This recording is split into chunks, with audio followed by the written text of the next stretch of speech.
Hello everyone, welcome to Online Help Guide. Today in this video, I'm going to show you how to log into AEK Bank online banking account. So without any further ado, let's get started. First of all, open up a web browser. Now in the search bar, type in aekbank.ch. After you come across this official page, click on the profile icon in the top section of your screen. Then you'll come across this login portal.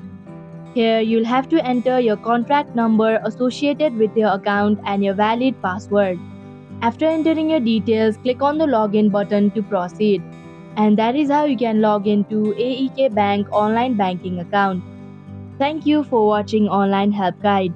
Hope this video was helpful. If it was, then hit the like button and comment down if you have any questions or feedback. Also, if you are new to our channel, subscribe and hit the bell icon so that you don't miss our upcoming videos.